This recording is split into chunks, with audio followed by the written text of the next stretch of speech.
के शाजापुर में लॉकडाउन के दौरान नियमों का पालन करते हुए एक शादी हुई। इस शादी में सिर्फ परिवार के ही कुछ लोगों ने हिस्सा लिया, जबकि बारात भी बिना बैंड बाजे के दुल्हन के घर पर पहुंची, जिसमें दूल्हे के अलावा परिवार के ही कुछ लोग शामिल हुए। शादी की रस्मों के दौरान दूल्हा और दुल्हन भी मास्क लगाए हुए दिखे। परिवार के लोगों ने बताया कि शादी की तैयारी लॉकडाउन लागू होने से पहले ही कर ली गई थी, जिसके बाद सिर्फ परिवार के लोगों की मौजूदगी में ही इस शादी को करने का फैसला किया गया। लॉकडाउन होने के कारण हमारे सारे रिश्तेदारों को हमने कहा कि भैया आप कोई ना आए, और हम 5 लोगों ने विवाह समारोह आयोजन कर रहे हैं। धूमधाम से शादी नहीं होने पर दुल्हन ने भी अफसोस जताया और लोगों से कोरोना वायरस से बचने के लिए घरों के अंदर रहने की अपील की। कहना चाहूँगी कि सभी अंदर मास्क से अंदर रहें। और जो कानूनी प्रधानमंत्री ने कह रहे हैं हमारे नियमों का पालन करें। कर्नाटक के हुबली में नमाज पढ़ने के लिए एक जगह इकट्ठा हुए लोगों ने पुलिस पर पत्थरबाजी की। लॉकडाउन के समय भीड़ लगाने पर सख्त पाबंदी है और इसीलिए पुलिस ने उन्हें एक जगह इकट्ठा होने से मना किया, जिससे खफा हुए लोगों ने पुलिस पर पत्थर फेंकने शुरू किए। अचानक हमला होने की वजह से पुलिस वालों को संभलने का मौका नहीं मिला। वो खुद को बचाने के लिए भागते नजर आए। हंगामे के बाद सड़क पर ढेर सारे पत्थर और चप्पल दिखी। जिन लोगों ने पत्थरबाजी की उनमें कई महिलाएं शामिल थी। इससे पहले इन लोगों को एक जगह इकट्ठा होता देखकर पुलिस वाले उनके पास पहुंचे।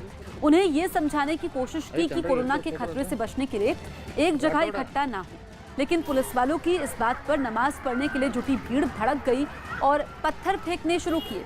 इस बीच कई लोगों ने उन्हें समझाने की कोशिश की, लेकिन वो नहीं माने। इस हंगामे में 4 पुलिस वालों को चोट भी लगी। Some people got agitated. There was a minor stone pelting in which 4 policemen got minor injuries. They're perfectly normal. In fact, they were back on duty immediately. Jaipur के पुराने शहर के इलाके के लोगों को कोरोना पर जागरूक करने के लिए प्रशासन ने नया तरीका अपनाया। शहर में महामारी का हॉटस्पॉट बने इस इलाके में लोगों को सुरक्षित रखने के लिए पुलिस ने ई-रिक्शा वालों की मदद ली, जो जयपुर के पुराने शहर के इलाके में घूम घूम कर लोगों को कोरोना वायरस पर जागरूक करते नजर आए। लोगों को कोरोना से सतर्क करने की मुहिम से जुड़े सभी ई-रिक्शा पर बैनर लगे दिखे, जिन पर इस महामारी से बचने के तरीके लिखे हुए थे। यही नहीं, ई-रिक्शा चलाने वाले लोगों ने लाउडस्पीकर के जरिए जनता से घर में रहने की अपील की और उन्हें ये जानकारी दी कि वो जरूरत का सामान खुद उनके घरों तक पहुँचाएंगे। रोज राशन सामग्री डोर टू डोर आएगा, घर के बाहर ना निकले और दूरी बना के रखें। गाड़ी के पास भी आए तो मुंह को मास्क लगा के आए या कोई कपड़ा बांध के आए। बताया गया कि इलाके के कुछ लोगों ने जांच के लिए आए स्वास्थ्य कर्मियों के साथ बुरा बर्ताव किया था, जिसके बाद ई-रिक्शा वालों की मदद ली गई, जिसका धीरे धीरे असर दिखने लगा। आपके अनाउंसमेंट का फर्क पड़ रहा है? लोग पड़ तो रहा है, कुछ लोग ऐसे हैं जो मतलब ना समझे। पीएम नरेंद्र मोदी के 5 अप्रैल को रात 9 बजे दिया जलाने की अपील के बाद गीतकार प्रसून जोशी ने अपनी एक कविता सोशल मीडिया पर शेयर की। दीपक हूं मैं लालायित हूं, दीपक हूं मैं लालायित हूं, एक और दीप जलेगा मुझसे, यह आशा लेकर जीवित हूं, दीपक हूं मैं लालायित हूं। ज्योति रीति है मुझे निभानी, ज्योति रीति है मुझे निभानी, यह तम रेखा मुझे मिटानी, मुझे ध्वंस का अंश मिटाना, मुझे किरण पथ पर है जाना। मैं आशा लेकर जीवित हूं, दीपक हूं मैं लालायित हूं। सरकार ने पीएम केयर्स फंड पर विपक्ष के सवालों पर सफाई दी। विपक्ष के कई नेताओं ने सवाल उठाया था कि जब पहले से prime ministers national relief fund है तो पीएम केयर्स के नाम पर दान क्यों लिया जा रहा है। इस पर सरकारी सूत्रों ने बताया कि पीएम केयर सिर्फ कोरोना वायरस के लिए है और इसमें दान की जितनी भी रकम इकट्ठा हो रही है उसे केवल इस संकट में घिरे लोगों की मदद में ही खर्च किया जाएगा, जबकि prime ministers national relief fund का इस्तेमाल किसी भी तरह की आपदा से पीड़ित लोगों के लिए किया जाता है। यह भी बताया गया कि पीएम केयर्स फंड में जुटाए गए धन का इस्तेमाल कैसे किया जाए। इसके लिए लोकतांत्रिक प्रक्रिया का पालन करते हुए कमेटी में 3 केंद्रीय मंत्री भी शामिल किए जाएंगे, जबकि 1948 में तब के प्रधानमंत्री जवाहरलाल नेहरू ने जो पीएम नेशनल रिलीफ फंड बनाया था उसमें उनके बाद दूसरे नंबर पर कांग्रेस पार्टी के अध्यक्ष को सदस्य बनाया गया था और जब राजीव गांधी प्रधानमंत्री बने तो PM national relief fund management trust ने पूरा अधिकार पीएम को सौंप दिया।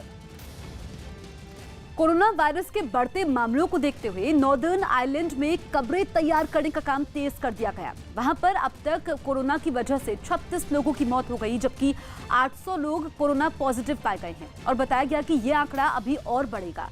यही वजह है कि वहां के कब्रिस्तान में कब्रें खोदने का काम शुरू किया गया।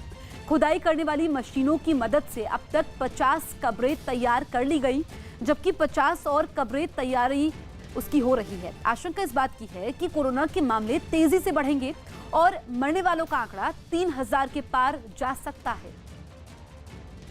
देश में कोरोना के 5 और हॉटस्पॉट सामने आए हैं और इस तरह ये संख्या 9 से 14 पर पहुंच गई। हॉटस्पॉट का मतलब है वो जगह जहां कोरोना तेजी से फैल रहा है। दिल्ली में कोरोना के 2 हॉटस्पॉट, एक निजामुद्दीन है जहां तबलीगी जमात का मामला सामने आया था और दूसरा दिलशाद गार्डन है। उत्तर प्रदेश का नोएडा भी इस लिस्ट में है जहां कोरोना के सबसे ज्यादा मामले सामने आए हैं और मरीजों की संख्या लगातार बढ़ रही है। महाराष्ट्र में कोरोना के 3 हॉटस्पॉट की पहचान हुई है। इनमें मुंबई, पुणे और यवतमाल जिला है। मध्य प्रदेश का इंदौर और जबलपुर भी अब कोरोना हॉटस्पॉट बन गया है, जहां पिछले 3 दिनों में मरीजों की संख्या काफी बढ़ गई। इसी तरह केरल के 3 जिले कासरगोड, पतनमथिट्टा और कन्नूर को भी इन 14 जगहों में रखा गया। इसके अलावा केंद्र शासित प्रदेश लद्दाख, राजस्थान का भीलवाड़ा और अहमदाबाद भी कोरोना से सबसे ज्यादा प्रभावित है। सरकार देश में कोरोना के इन 14 हॉटस्पॉट पर पैनी नजर रख रही है ताकि इस पर रोकथाम हो सके। पंजाब के लुधियाना के सिविल अस्पताल में बड़ी लापरवाही देखने को मिली। कोरोना के बढ़ रहे मामलों के बीच वहां के सिविल अस्पताल में 5 वेंटिलेटर मशीनें ऐसी मिली जो 3 साल पहले खरीद ली गई थी, लेकिन अस्पताल में मशीन को चलाने वाला स्टाफ नहीं होने की वजह से ये आज तक बंद पड़ी है। कोरोना का खतरा बढ़ने के बावजूद और मरीजों के कोरोना मरीज के अस्पताल में भर्ती होने के बावजूद मशीनों को चलाने के लिए कोई कदम नहीं उठाया गया। इस अस्पताल में कोरोना का 1 मरीज भर्ती हो चुका है, जिसके बाद में मौत भी हो चुकी है। हालांकि बंद पड़ी मशीनों पर सवाल उठने के बाद 4 मशीनों को दूसरे अस्पताल में शिफ्ट किया गया है। सिविल हॉस्पिटल में पिछले 5 सालों से 9 वेंटिलेटर पड़े थे, लेकिन किसी ने भी इनको चालू करने की कोशिश नहीं की। एक जान जाने के बाद इसमें सरकार हरकत में आई है। मेरी इसमें एक अपील है सरकार को, ये महामारी का समय है, इसमें किसी तरह की भी कोई कोताही नहीं बरतनी चाहिए। हरियाणा के बहादुरगढ़ में ड्यूटी पर तैनात एक महिला पुलिसकर्मी पर थूकने और उसके साथ बदसलूकी की घटना सामने आई। आरोप है कि जिस महिला ने हंगामा किया उसे लॉकडाउन में बेवजह घर से बाहर निकलने पर रोका गया था, लेकिन दावा है कि इसके बाद उसने एक महिला पुलिसकर्मी पर हमला कर दिया और उसके साथ गाली गलौज भी की। बदतमीजी कर रही पुलिस ऑफिसर के साथ ये। अरे ये और क्या? बोलने दे। ये बदतमीजी क्यों कर रही पुलिस के साथ तू? महिला पुलिसकर्मी ने उसे गाड़ी में बैठाने की कोशिश की तो उसने कोरोना फैलाने की धमकी देनी शुरू कर दी। खींचतान के दौरान उसने कई बार थूकने की भी कोशिश की। ले चल बैठा के ले चल, अंडे मेरे चिपटी है। महिला के थूकने के बाद दूसरे पुलिस वाले भी पीछे हट गए। जिस महिला पुलिसकर्मी पर थूका गया वो भी घबरा गई। इस खींचतान में उसकी वर्दी भी फट गई। और जा देखो चिपट रही है, मान नहीं रही है पुलिस वाले के साथ। मेरा मास्क लगाओ। गाड़ी स्टार्ट कर रहे। काफी कोशिश के बाद किसी तरह महिला को एक गाड़ी में बैठाकर थाने ले जाया गया, जहां उसकी मेडिकल जांच के लिए डॉक्टरों को भी बुलाया गया। उत्तराखंड के रामपुर में कोरोना के 3 मरीज मिलने से हड़कंप मच गया है। बताया गया कि ये तीनों मरीज तबलीगी जमात से जुड़े हुए हैं। रामपुर के सैफनी की एक मस्जिद में 10 दिनों से जमाती रुके हुए थे। अब वहां प्रशासन उन लोगों की भी तलाश कर रहा है जो इन जमातियों के संपर्क में रहे हैं। ऐसे लोगों में 15 को पहचान कर जिला अस्पताल में भेजा गया है। कोरोना वायरस की वजह से ठप पड़े लंदन में लोगों के मनोरंजन के लिए वहां के मशहूर नेशनल थिएटर ने अपने नाटकों की ऑनलाइन स्ट्रीमिंग शुरू कर दी। ब्रिटेन में कोरोना की वजह से अब तक करीब 3000 लोगों की मौत हो चुकी है और वहां लागू लॉकडाउन की वजह से लंदन जैसा शहर भी ठप पड़ चुका है। ऐसे में घरों में कैद लोगों का मनोरंजन हो सके, इसके लिए वहां के मशहूर नेशनल थिएटर ने अपने नाटकों की लाइव स्ट्रीमिंग शुरू की। Thing closed down, we wanted to get as close as we could to that feeling of people seeing a live event. Lockdown की वजह से बंद हो चुके थिएटर ने अपने मशहूर नाटक वन मैन टू गवर्नर्स की ऑनलाइन स्ट्रीमिंग शुरू की। Now Francis must do everything he can to keep his 2 governors apart. इसके अलावा कई दूसरे नाटकों को भी ऑनलाइन दिखाने की तैयारी की गई। इस दौरान घर पर नाटक देख रहे दर्शकों को थिएटर जैसा ही अनुभव हो, इसका भी ध्यान रखा गया। अमेरिका में कोरोना का कहर लगातार बढ़ता जा रहा है। ताजा आंकड़ों के मुताबिक 24 घंटों में 1480 लोगों की कोरोना वायरस से मौत हो चुकी है। अमेरिका में अब तक कोरोना से मौत का आंकड़ा 7400 के पार पहुंच चुका है। मौत के बढ़ते आंकड़ों पर अमेरिका के राष्ट्रपति डोनाल्ड ट्रंप ने दुख जाहिर करते हुए कोरोना वायरस से लड़ाई को ऐतिहासिक लड़ाई बताया है। साथ ही इलाज में जुटी मेडिकल टीम की तारीफ की है। America is engaged in a historic battle to safeguard the lives of our citizens, our future society. Our greatest weapon is the discipline and determination of every citizen to stay at home. Corona virus की वजह से जिन मरीजों की हालत गंभीर है उनके लिए नोएडा की एक कंपनी ने वेंटिलेटर बनाना शुरू कर दिया। साथ ही उत्पादन में तेजी लाने के लिए कंपनी ने मारुति के साथ करार भी किया है। लेकिन फिलहाल नोएडा की एग्वा हेल्थ केयर कंपनी में वो वेंटिलेटर तैयार किए जा रहे हैं जिनका इस्तेमाल कोरोना वायरस के मरीजों के लिए किया जा सकता है। ये कंपनी पहले से वेंटिलेटर बनाती रही है और सरकार से ऑर्डर मिलने के बाद वेंटिलेटर के डिजाइन में कुछ बदलाव भी किए गए हैं। कंपनी का दावा है कि ये वेंटिलेटर औरों की तुलना में बहुत सस्ते हैं और इनको इस्तेमाल करना भी आसान है। ये यूनिट जो आप देख रहे हैं, स्मॉल सी यूनिट, ये 2 kg के वेट की है। इसे आप कहीं भी पोर्टेबल यूज में ले जा सकते हैं। आप इसे एम्बुलेंस में फिट कर सकते हैं, इसे आप घर पे रख सकते हैं। इसमें 4 घंटे का बैटरी बैकअप है। अपार्ट फ्रॉम दिस यूनिट बाकी का नीचे का जो सेगमेंट है वो सिर्फ एक स्टैंड की तरह काम कर रहा है। इस वेंटिलेटर की सप्लाई तेजी से हो सके इसके लिए मारुति कंपनी की मदद से उत्पादन बढ़ाने का समझौता भी हो चुका है। डिज़ाइन एग्वा का ही रहेगा, प्रोडक्ट एग्वा का ही रहेगा। जस्ट ओनली थिंग इज कि जो प्रोडक्शन चैलेंजेस आ रहे थे एक ही बार में 200 से 20,000 वेंटिलेटर बनाने का, वहाँ पे एग्वा हमारे साथ मारुति हमारे साथ जुड़ गया। महाराष्ट्र के अहमदनगर में लॉकडाउन तोड़ने वालों को पुलिस ने सबक सिखाया। वहां कार में 2 लोग घूमते पाए गए। जब पुलिस ने उनसे पूछा कि वो कहां जा रहे हैं तो वो इसका सही जवाब नहीं दे पाए। इसके बाद पुलिस समझ गई कि दोनों बिना किसी वजह के ही सड़कों पर घूम रहे हैं। इसके बाद पुलिस ने दोनों की जमकर पिटाई की। आगे लॉकडाउन के समय घर से नहीं निकलने की नसीहत भी दी। दिल्ली के रेड लाइट इलाके में भूख से परेशान महिलाओं की मदद के लिए आरएसएस आ गया। आरएसएस से जुड़ी संस्था सेवा भारती के कार्यकर्ताओं को जब देह व्यापार से जुड़ी महिलाओं के 4 दिनों से भूखा रहने की खबर मिली तो उन्होंने एक सर्वे किया और इससे मिली जानकारी के आधार पर उन्होंने तैयारी की और दल बल के साथ जीबी रोड पहुंच गए। आरएसएस की तरफ से वहां करीब 1000 लोगों के बीच खाने का सामान बांटा गया। इसमें आटा है, चावल है, दाल है, तेल है, ड्राई मिल्क का पाउच है जो हम ये अलग से पाउच दे रहे हैं, ये ड्राई मिल्क का पाउच है। उसके बाद हल्दी है, नमक है, चीनी है, पत्ती है। कार्यकर्ताओं का दावा है कि भूख से परेशान महिलाओं ने फोन कर मदद मांगी थी। फोन गया था और फिर आरएसएस के लोग आए और लोगों के बीच खाने के पैकेट्स बांटे जा रहे। मदद के लिए आए कार्यकर्ता एक एक मकान पर गए और जरूरतमंद महिलाओं को राहत सामग्री लेने का आग्रह किया। कुछ इसी मकसद से दिल्ली सिख गुरुद्वारा प्रबंधक कमेटी के सदस्य वहां रोज सुबह शाम खाना बांट रहे हैं। तो जैसे ही मुझे पता लगा इमीडिएट हम लोग यहाँ खाना लेके पहुँचे और हम लोगों ने यहाँ पे खाना दिया। और हमें पता लगा कि यहाँ पे 40-50 बच्चे भी हैं, तो हमने उन बच्चों के लिए भी प्लान करा है। संस्थाओं की तरफ से मिली मदद ने भूख से परेशान देह व्यापार से जुड़ी महिलाओं को राहत दी है। इन महिलाओं की शिकायत है कि इनकी मदद के लिए सरकार ने कुछ नहीं किया। ऐलान कर रही है मैं ये दूंगा वो दूंगा, कुछ भी नहीं मिल रहा। मुंबई के करीब भिवंडी में लॉकडाउन के समय सब्जी मंडी में भारी भीड़ दिखाई दी। सोशल डिस्टेंसिंग को नजरअंदाज कर लोग सब्जियों की खरीदारी करने पहुंचे।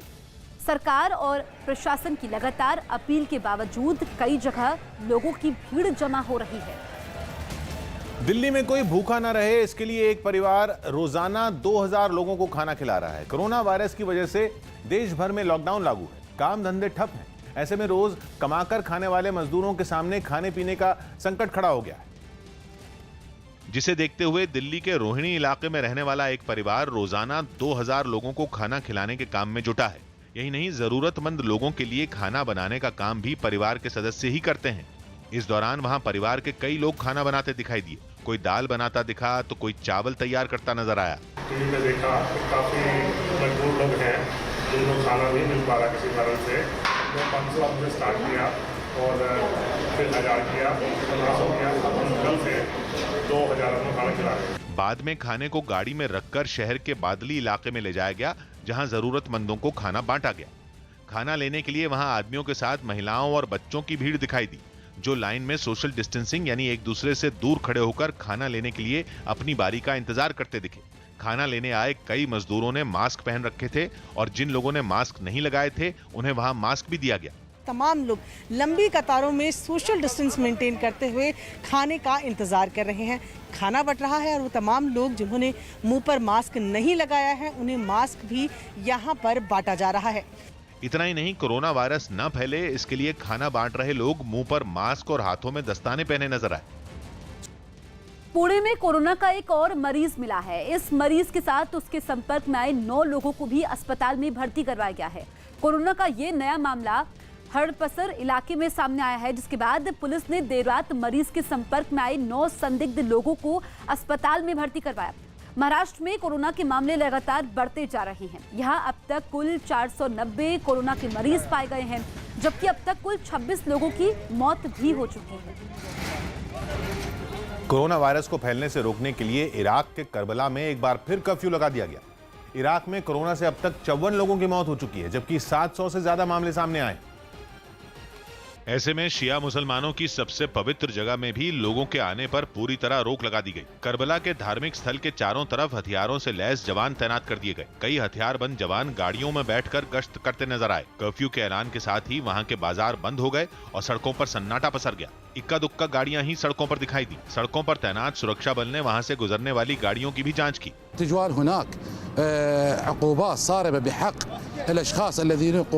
करबला में कोरोना के खतरे को देखते हुए मार्च के दूसरे हफ्ते में भी कुछ दिनों के लिए कर्फ्यू लगाया गया था, लेकिन बाद में इस इलाके को खोल दिया गया था। मुंबई के करीब पालघर में लॉकडाउन के समय प्रशासन ही सोशल डिस्टेंसिंग को नजरअंदाज करता दिखा। लॉकडाउन की वजह से फंसे 56 मजदूरों को एक ही गाड़ी में भरकर स्कूल में शिफ्ट किया गया।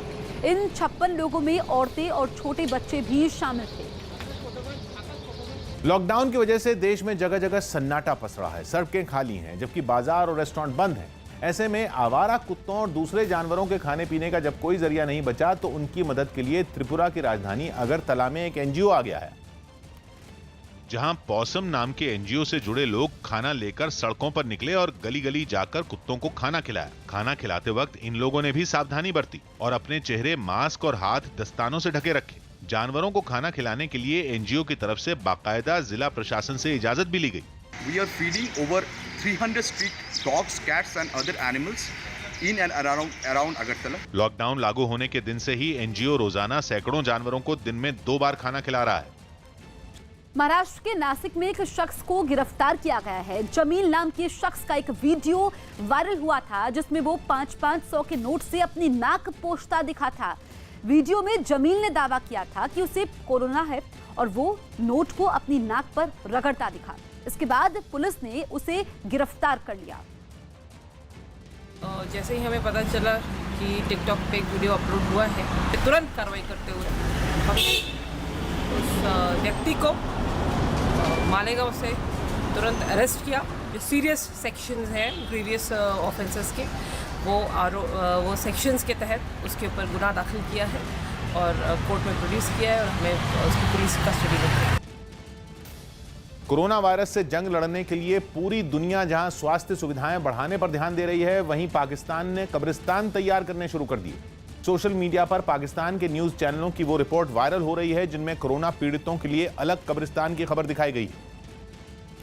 यानी भारत का जोर जहां वेंटिलेटर और टेस्टिंग किट की कमी पूरी करने पर है, वहीं पाकिस्तान कब्रिस्तान बनाने में लगा है। बिन कासिम टाउन के इलाके में 80 एकड़ पर मुश्तमिल जमीन अलॉट कर दी गई। कोरोना वायरस से जांबाग अफराद को इस कब्रिस्तान में दफनाया जाएगा। पाकिस्तान के रिपोर्टर भी ये खबर ऐसे बता रहे हैं जैसे पाकिस्तान ने कोरोना वायरस के खिलाफ जंग ही जीत ली हो। पाकिस्तान में कोरोना वायरस से जांबाग होने वाले अफराद के लिए अब अलग कब्रिस्तान कायम कर दिया गया है। यहाँ तक कि कब्रिस्तान में कोरोना वायरस से मरने वालों के लिए कब्रें भी पहले से ही खोदी जा रही हैं। बाकी कब्रें भी पहले से खोदी जा रही हैं ताकि अगर जरूरत पड़े तो जो फोत होने वाले हैं उनको उसमें उनको दफन किया जा सके। मध्य प्रदेश के मुरैना में कोरोना के 10 पॉजिटिव मामलों की पुष्टि हुई। बताया गया कि दुबई के एक होटल में काम करने वाला आदमी 17 मार्च को मुरैना अपने घर आया था और अपनी मां की 13वीं का आयोजन किया था। बताया गया कि जो लोग उसमें शामिल हुए उनमें कई की रिपोर्ट पॉजिटिव आई है। कार्यक्रम में शामिल हुए 13 लोगों के सैंपल आज लिए जाएंगे। मुरैना में अब तक कोरोना के 12 मरीज मिले हैं। एक ही परिवार के सब लोग हैं। हम लोगों ने एहतियात और प्रिकॉशन के तहत जो है टोटल 26 लोगों के सैंपल लिए थे, जिसमें वो 2 सस्पेक्ट केस शामिल थे। उसमें से जो है हमारे पास जो रिपोर्ट आई है, बाकी सभी केसेस नेगेटिव आई हैं। केवल 10 केस और जो है पॉजिटिव आया है, जिसमें मुख्यतः उसी के परिवार के बच्चे शामिल हैं। हम लोगों ने पूरे परिवार को ही क्वारंटाइन किया हुआ था और उनका उपचार भी चालू कर दिया था। कोरोना के खतरे की वजह से घरों में बंद लोग तनाव का शिकार ना हो और लॉकडाउन का भी अच्छे तरीके से पालन हो, इसके लिए अहमदाबाद के वस्त्रापुर इलाके में पुलिस ने अनोखी पहल की। अहमदाबाद पुलिस इलाके के लोगों का मनोरंजन करने में जुटी और ये मनोरंजन गानों के जरिए किया जा रहा है।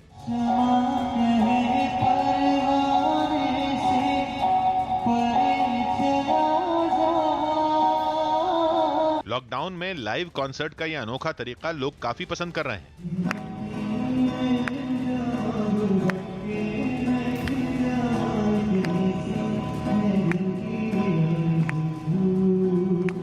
एक हाउसिंग सोसाइटी में तो लोग गानों पर झूमते हुए दिखे। तालियां बजाकर पुलिस को धन्यवाद भी दिया गया।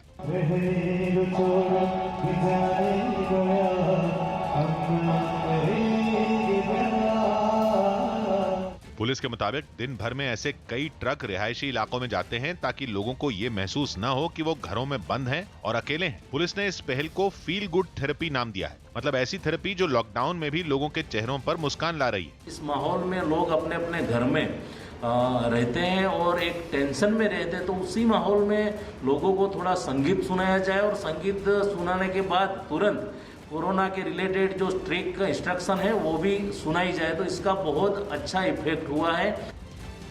एक तरफ देश भर में लॉकडाउन है, लोगों से एक दूसरे से दूरी बनाकर रहने की अपील की जा रही है, तो दूसरी तरफ कई ऐसी तस्वीरें भी सामने आ रही हैं जो कोरोना के खिलाफ इस लड़ाई को कमजोर करती दिख रही हैं। झारखंड के सरायकेला में एक बैंक की शाखा में भारी भीड़ जुटी। ये लोग जनधन खाते से पैसे निकालने के लिए वहां जुटे थे, लेकिन इस बीच सोशल डिस्टेंसिंग का पूरी तरह उल्लंघन किया गया। भीड़ जुटती देख बैंक के कर्मचारियों ने वहां 1-1 फीट की दूरी पर गोले भी बनाए कि लोग उनमें खड़े होकर अपनी बारी का इंतजार करें, लेकिन भीड़ में मौजूद लोग मानने को तैयार नहीं थे और एक साथ खड़े होकर पैसे निकालने का इंतजार करते दिखाई दिए। जयपुर के पास बगरू में कोरोना से निपटने के लिए एक अनूठी पहल की गई। वहां पुलिस ने लोगों की मदद से बीच सड़क पर ही सैनिटाइजेशन चेंबर बना दिया, जिसके जरिए हर आने जाने वाले शख्स को पूरी तरह से सैनिटाइज किया गया। लोगों को इन्फेक्शन से बचाने के लिए पुलिस ने ये जो अनूठा तरीका अपनाया, उसमें सैनिटाइजेशन चेंबर से गुजरने वाले हर शख्स के पूरे शरीर पर नीम और तुलसी मिले पानी का स्प्रे किया गया। ये चेंबर इतना बड़ा है कि इसके अंदर से कोई भी मोटरसाइकिल पर बैठकर निकल सकता है। ये जो चैम्बर है, इसके अंदर सब जगह से चारों ओर से पानी की फव्वारें आती है, लेकिन ये जो पानी है ये सैनिटाइजिंग के रूप में है, जिसमें कई औषधियां मिक्स हैं। आप ये देखेंगे कि ये चारों तरफ लगे हुए हैं, यहाँ सब जगह। पुलिस को उम्मीद है कि आम लोगों के साथ मिलकर उसने जो अनोखी पहल की, वो कोरोना के खिलाफ लड़ी जा रही लड़ाई में मील का पत्थर साबित होगी। सुना था कि वायरस बालों में भी हो सकता है, कपड़ों में भी हो सकता है, पैरों में भी हो सकता है, जूतों में भी हो सकता है, तो वो सब चीज़ें सैनिटाइज होना बहुत ज़रूरी थी। सैनिटाइजर स्प्रे होना चाहिए, तो उसी चीज़ को आगे बढ़ाते हुए फिर हमने ये बनाया पुलिस मित्र टीम के सहयोग से। कोरोना वायरस के फैलते खतरे के बीच पीएम नरेंद्र मोदी की अपील पर लोग अपनी तैयारी करते दिखे। पीएम मोदी ने रविवार रात 9 बजे लोगों से अपने घर की बालकनी में मोमबत्ती, दिया, टॉर्च या मोबाइल की फ्लैशलाइट जलाने की अपील की है, जिसके बाद लोगों में मिट्टी के दिए और मोमबत्ती खरीदने की होड़ मच गई। लोग दुकानों के बाहर दिए खरीदते दिखाई दिए। इस बीच सभी ने उम्मीद जताई कि पीएम की इस पहल से देश से कोरोना वायरस को भगाने में कामयाबी मिलेगी। दिए की आज काफ़ी अच्छी बिक्री हुई है, लोगों को बहुत वो है कि भाई अच्छा ये महामारी खत्म हो। सब लोग यही कह रहे हैं कि हमें मोदी जी ने कहा है, इसलिए हमें दिए जलाने। मध्य प्रदेश के सीहोर में कोरोना वायरस के डर से लोगों ने कुछ बैलों को भी मास्क पहना दिया। लोगों को इस बात का डर है कि उनकी गाय और बैल भी कोरोना वायरस की चपेट में आ सकते हैं। यही वजह रही कि गांव वालों ने एहतियात बरतते हुए अपने बैलों को भी मास्क पहना दिए, जिसका एक वीडियो भी सामने आया। इस वीडियो में 2 बैलगाड़ियों को खींचने वाले बैल भी मास्क पहने दिखे, जबकि बैलगाड़ियों पर बैठे लोग भी मास्क लगाए नजर आए। जो हमारी खेती के अन्नदाता तो हमारे बैल है, जो हमारी खेती को हाँकते हैं, बोते हैं और हमको अन्नदाता, आज उनको अगर ये बीमारी लग गई तो ये हमारा होगा क्या। बताया गया कि गाय बैलों को पहनाए जाने वाले ये मास्क लोगों ने खुद ही तैयार किए। देश भर में कोरोना वायरस के बढ़ते खतरे को देखते हुए एयर इंडिया ने बड़ा फैसला किया है। एयर इंडिया ने अपनी सभी अंतर्राष्ट्रीय और घरेलू उड़ानों की बुकिंग 30 अप्रैल तक बंद कर दी है। 14 अप्रैल को पूरे देश में लॉकडाउन का अंतिम दिन है, लेकिन इससे पहले ही एयर इंडिया ने बुकिंग को 30 अप्रैल तक बंद करने का फैसला किया है। स्पेन के बार्सिलोना में कोरोना वायरस से हुई मौतों के बाद लोगों के शवों को रखना भी बड़ी चुनौती हो गई। इसके लिए एक निजी अंतिम संस्कार वाली जगह के पार्किंग गैराज को ताबूत रखने की जगह में बदल दिया गया। कोरोना से मरने वालों का अंतिम संस्कार होने में हो रही देरी को देखते हुए ऐसा किया गया, जिसके बाद 200 ताबूतों में रखे गए शवों को पार्किंग गैराज में बनाए गए इस खास शव गृह में रखा गया। शव ज्यादा देर तक बाहर न पड़े रहें और इससे महामारी न फैले, इसके लिए उन्हें यहाँ ताबूतों में रखने का फैसला लिया गया। ताबूतों में शव अच्छी तरह से रहें और उनसे बदबू न आए, इसका ख्याल रखते हुए वहाँ पर एसी का इंतजाम भी किया गया। दफनाने की बारी आने के बाद लोग अपने रिश्तेदारों के शवों को वहाँ से ले जाते दिखे। Something that has happened in Madrid, we have the experiences and we are preventing that situation now in Barcelona. बताया गया कि वहां पर कोरोना से बढ़ रहे मौत के आंकड़ों के बाद लोगों के शवों का अंतिम संस्कार करने में कई दिन का वक्त लग रहा है, क्योंकि स्पेन में कोरोना के मरीजों की मौत का सिलसिला लगातार बढ़ रहा है। वहां कोरोना वायरस के कुल मामले 1,12,000 के पार पहुंच चुके हैं, जबकि मरने वालों का आंकड़ा 10,000 को पार कर चुका है और करीब 27,000 मरीज ठीक हो चुके हैं। हालात ये है कि अस्पतालों में अब शवों के रखने की जगह नहीं बची है और शवों को दफनाने का नंबर आने में हफ्ते भर से भी ज्यादा का समय लग रहा है। बिहार के भागलपुर में लॉकडाउन की वजह से एक घर में कैद 3 बहनों ने भूख से परेशान होकर प्रधानमंत्री दफ्तर में फोन कर दिया। इन तीनों बहनों ने पीएमओ से मदद की गुहार लगाई। इसके बाद पीएमओ की तरफ से पहल होने पर महज आधे घंटे के अंदर तीनों बहनों के घर खाना पहुंचाया गया। यही नहीं, वहां खाने के साथ साथ काफी सारा राशन भी भेजा गया। हमारे इधर से जिला प्रशासन और राज्य सरकार का निर्देश है कि लोगों को खाना पीना रोज खिलाया जाए और इसके लिए हम 1 सप्ताह का राशन भी लेके आए हैं, सूखा राशन। उसमें चावल है, दाल है, तेल है, सब मसाला है, सब्जी है, आटा है, आलू है, प्याज है। इसके बाद हमने अपने तरफ से इन बच्चियों के लिए कपड़ा लेके आया, वो मेरे हृदय का उद्गार है। पेपर से नंबर मिला था सर, तब हम जाके कांटेक्ट किए और बात हुआ, तब हमको खाना मिला, इतना मदद मिला। बहुत बहुत धन्यवाद आप लोग का। केंद्रीय स्वास्थ्य मंत्री डॉक्टर हर्षवर्धन ने देश में कोरोना वायरस पर बहुत जल्द काबू पा लेने का भरोसा दिया। उन्होंने दुनिया के बाकी देशों की तुलना में भारत में हालात को काफी बेहतर बताया और ये दावा करने से पहले उन्होंने दिल्ली के सफदरजंग और राम मनोहर लोहिया अस्पताल में जाकर हालात का जायजा लिया। साथ ही उन्होंने डॉक्टरों से भी बात की। कोरोना को लेकर कैसा इलाज चल रहा है आरएमएल अस्पताल में, इसका जायजा आज खुद केंद्रीय मंत्री हर्षवर्धन ने यहाँ अस्पताल में आके लिया। स्कैनिंग सेंटर जो बनाया गया है कोरोना के मरीजों और संभावित मरीजों के लिए, वहाँ गए और देखा कि किस तरह की व्यवस्था की गई है। डॉक्टरों से मिले ब्यौरे के आधार पर केंद्रीय मंत्री डॉक्टर हर्षवर्धन ने दावा किया कि कोरोना के खिलाफ समय रहते जो तैयारियां की गईं, उनकी वजह से हालात नियंत्रण में हैं। कोरोना के खिलाफ जंग को हम बहुत जल्दी सफलतापूर्वक जीतेंगे। जैसे दुनिया के दूसरे देशों के अंदर विषम परिस्थितियां पैदा हुई हैं, आज वैसी परिस्थितियां भारत में नहीं हैं। दिल्ली में कोरोना के लगातार बढ़ते मरीजों के बीच जीबी पंत अस्पताल के डॉक्टरों ने बड़ा आरोप लगाया है। अस्पताल के स्टाफ का आरोप है कि टेस्ट किट की कमी की वजह से संदिग्ध मरीजों में कोरोना की जांच नहीं हो पा रही है। यही नहीं, अस्पताल के स्टाफ का यह भी आरोप है कि एक दिन पहले 3 मरीजों की कोरोना टेस्ट के लिए सिफारिश किए जाने के बावजूद उनका टेस्ट नहीं किया गया। अस्पताल के स्टाफ का आरोप है कि इस बीच इनमें एक 24 साल के मरीज की मौत हो गई। उनका शव उनके परिवार को सौंप भी दिया गया। आरोप है कि डॉक्टर की लिखित सिफारिश के बावजूद शव को परिवार को सौंपने से पहले ही इसका टेस्ट नहीं किया गया। ऐसे में अस्पताल के स्टाफ ने मरीज का इलाज करने वाले सभी कर्मचारियों को खतरे में बताया। साथ ही लापरवाही की वजह से कोरोना फैलने का खतरा बढ़ने का भी दावा किया गया। अभी मैडम से भी तो फोन आया था आपके पास में, मैडम ने क्या बोला? अभी तक ये पॉजिटिव का मतलब सस्पेक्ट का नहीं था कहीं पे भी। हाँ। नहीं फाइल पे लिखा है तो फिर लोग अपनी सेफ्टी मेजर लेके इसको कर दो। क्या ही करें? सैंपल उन्होंने भेजा ही नहीं पेशेंट का, कैसे मैडम को सारी बात बता दी मैंने, नीचे जो टेक्नीशियन है ना, HIV किट में रैप करके भेज दो, HIV किट में रैप करके भेज दो, क्योंकि अभी पॉजिटिव तो हम बोल ही नहीं सकते जब तक हमने किया ही नहीं कोई टेस्ट। आपने डॉक्टर साहब आपने तो 3 बार रेफरल लिखा ना, रेफरल लिखो लेकिन कोई आया नहीं देखने, किसी नहीं है उनके पास, टेस्टिंग किट नहीं है।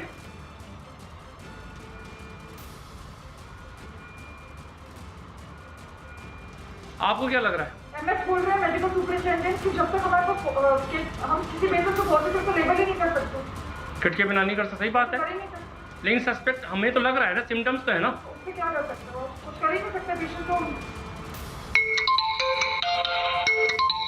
हमारे सहयोगी फोन लाइन पर मौजूद है अनुराग। जब दिल्ली में कोरोना के मामले लगातार बढ़ रहे हैं, उस बीच GB पंत अस्पताल के डॉक्टरों का बड़ा आरोप, बड़ी लापरवाही। देखिए, हॉस्पिटल स्टाफ निश्चित तौर पर ये जो क्लेम कर रहा है ये बड़ा आरोप है। उनका कहना है कि जो जरूरी सुविधाएं हैं कोरोना से लड़ने के लिए वो उनके पास उपलब्ध नहीं है और टेस्ट करने में भी लापरवाही बरती जा रही है। लेकिन दूसरी तरफ जब हमने सरकार से या अस्पताल के प्रशासन से इस बारे में बात की तो उनका अभी भी ये दावा है कि किट्स की किसी तरह की कोई कमी नहीं है और इस केस को गंभीरता से जांचा जाएगा। इस केस की जांच की जाएगी कि क्या इसमें कमी रही है और किस वजह से रही। बिल्कुल अनुराग, आप बता रहे हैं कि सरकार का कहना है कि किट की कमी नहीं है, लेकिन जो डॉक्टर कह रहे हैं काफी गंभीर ये मामला है और डॉक्टर्स का ये भी आरोप है कि जिस शख्स की मौत हुई है उसकी लिखित शिकायत उन्होंने दी थी कि जांच हो, लेकिन उसके बावजूद शव को सौंपा गया। ऐसे में खुद के संक्रमित होने का दावा भी डॉक्टर्स कर रहे हैं। देखिए, बिल्कुल यही सबसे चिंता की बात जो डॉक्टर्स और स्टाफ के लिए, मेडिकल स्टाफ के लिए, नर्सिंग स्टाफ जो वहां पर मौजूद है, उनका यही कहना है कि अगर इस तरीके का जिसमें कोई सिम्टम्स है, ऐसा कोई पेशेंट आता है और उसकी जांच वो सब लोग करते हैं और बिना PPE किट के करते हैं, क्योंकि जहां पर ये जांच हो रही थी वो कोरोना स्पेसिफिक अस्पताल या कोरोना स्पेसिफिक वार्ड नहीं था, वो एक जनरल वार्ड था, ICU था, माफ कीजिएगा इमरजेंसी वार्ड था। और वहां पर अगर इस तरीके का कोई पेशेंट आता है और उसके बारे में संदेह है तो बिना उसका टेस्ट किए हुए अगर उसकी बॉडी हैंडओवर कर दी जाती है तो ऐसी स्थिति में मानसिक तौर पर उन तमाम स्टाफ मेंबर्स और अस्पताल के प्रशासन के दिमाग में ये रहता है कि क्या वो कोरोना पेशेंट था और 14 दिन तक वो इसी बात का इंतजार करते रहते हैं कि क्या स्टाफ भी संक्रमित हुआ, क्या आसपास के मरीज संक्रमित हुए। तो इसलिए उनका कहना यह है कि बड़ा आरोप लगा रहे हैं GB पंत के डॉक्टर्स और इसमें जो 3 संदिग्ध मरीज थे उसमें एक की मौत हो गई है। ऐसे में उन्होंने कहा है कि किट नहीं है जिस वजह से कोरोना की जांच नहीं हो पा रही है। PM नरेंद्र मोदी ने इजराइल के PM बेन्यामिन नेतन्याहू से फोन पर बात की। दोनों नेताओं के बीच कोरोना वायरस से निपटने की रणनीति पर चर्चा हुई। दोनों देशों के प्रधानमंत्रियों ने एक साथ मिलकर कोरोना के खिलाफ इस जंग को लड़ने पर चर्चा की। साथ ही इस बीमारी से लड़ने के लिए जरूरी तकनीक साझा करने पर भी दोनों के बीच बात हुई। नेतन्याहू PM मोदी की इस बात से सहमत हुए कि कोरोना की महामारी पूरी दुनिया के लिए आज के समय में एक निर्णायक और अहम मोड़ है जो समूची मानवता और वैश्विक सोच को एक नई दिशा दे सकता है। देश में कोरोना वायरस के मामले बढ़ने के बाद रेलवे ने ट्रेन की बोगियों को आइसोलेशन वार्ड में बदलने का काम तेज कर दिया।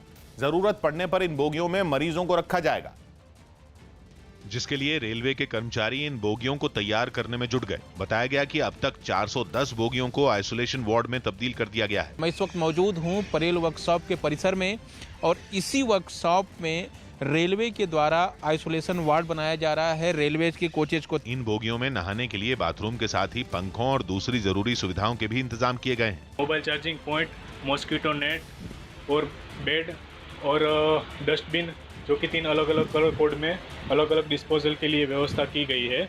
इन सभी बोगियों को साफ सुथरा रखने के लिए भी कई कर्मचारी काम में जुटे दिखे, जबकि इलाज के दौरान इस्तेमाल होने वाले उपकरणों को रखने के लिए भी इंतजाम किए गए। लॉकडाउन के बीच घरों में बंद लोगों के लिए अहमदाबाद में पुलिस ने अनोखा तरीका अपनाया। अहमदाबाद में पुलिस वाले अपने साथ डीजे वालों को लेकर अलग अलग सोसाइटी में घूम रहे हैं, वहां रुककर गाने बजवा रहे हैं। पुलिस की इस पहल का लोगों ने स्वागत किया, अपनी अपनी बालकनियों में खड़े होकर गाने का आनंद लिया।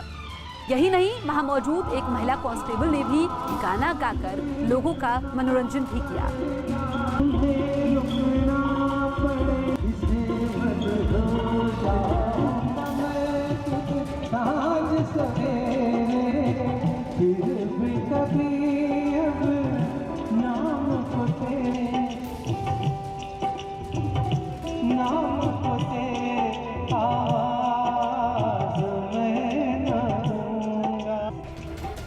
लॉकडाउन के बीच जम्मू कश्मीर के पुंछ में एलओसी के पास बसे लोगों के घर जाकर सेना के जवानों ने राशन पहुंचाया। लॉकडाउन की वजह से वहां के बाजार बंद हैं और उनके सामने रोजी रोटी का संकट गहरा गया, जिसकी जानकारी मिलते ही सेना के जवानों ने मोर्चा संभाला और खाने पीने का सामान देकर उनकी मदद की। सेना के जवानों ने आटा, चावल और दाल जैसी चीजों से भरी बोरियां अपने कंधों पर उठाईं और पगडंडियों के रास्ते ऊंचाई पर रह रहे लोगों तक सामान पहुंचाया, जबकि जो लोग सड़कों के किनारे बसे हैं उन्हें वो अपनी ही गाड़ी से राशन निकाल कर देते नजर आए। इतना ही नहीं, सेना ने उन लोगों का खास ख्याल रखा जो दिहाड़ी मजदूर हैं। हम बहुत बहुत धन्यवाद कहना चाहते हैं उनको कि जिन्होंने हमें घर रख के इतनी हमारी मदद की है। हम बहुत मजबूर हैं, हम कोई बाजार नहीं खुला, दुकाना नहीं खुली, गांव में रहते हैं। हमारे आर्मी भाई आए हैं, हमारी मदद कर रहे हैं। सेना के जवानों ने पुंछ के इस इलाके में बसे करीब 250 परिवारों को इसी तरह घर जाकर जरूरी सामान पहुंचाया। Thank you. प्लीज आप मुझे लिफ्ट दे सकें? किसी अनजान व्यक्ति को लिफ्ट देते समय सावधान रहें। घर कब आओगे? हादसा कभी भी कहीं भी किसी के भी साथ हो सकता है। हादसा देखिए सिर्फ न्यूज़ 18 इंडिया पर। कुछ सुनी सुनाई, बाघ जो है वो स्पिरिट है यहाँ पे। कुछ आंखों देखी, रात में देखा कि ये एक लाइट निकला। ये चमत्कार से कम नहीं है। माता के दरबार में आकर प्रसाद खा रहा है। कहानियां ऐसी जैसे कोई चमत्कार। नर्मदा की गहराइयों में अद्भुत शिव संसार बसता है। क्या छुपा है उनमें कोई गहरा राज? सारे सवालों के जवाब पाने के लिए हमें यह खतरा मोल लेना ही होगा। जान दांव पर लगाकर भी लेकर आएंगे आधी हकीकत आधा फसाना, सिर्फ न्यूज़ 18 इंडिया पर। कहीं कई मासूम जिंदगियां हैं दांव पर, कहीं किसी देश पर है सुपर पावर गिद्ध की नजर, तो कहीं किसी की नापाक हरकतों की। मेरे पास बहुत सारा एविडेंस है। साजिश देखिए सिर्फ न्यूज़ 18 इंडिया पर।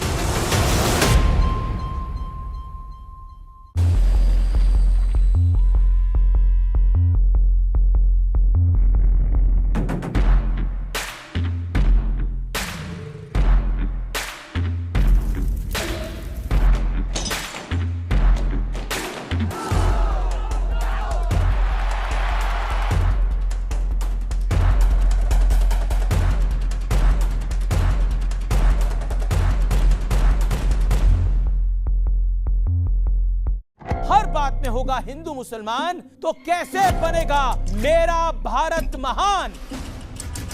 आतंक के कानून में हिंदू मुसलमान कैसा है? जवाब दीजिए। इमरान खान काहे की धमकी दे रहे जब उनको अपनी औकात हैसियत सब पता है?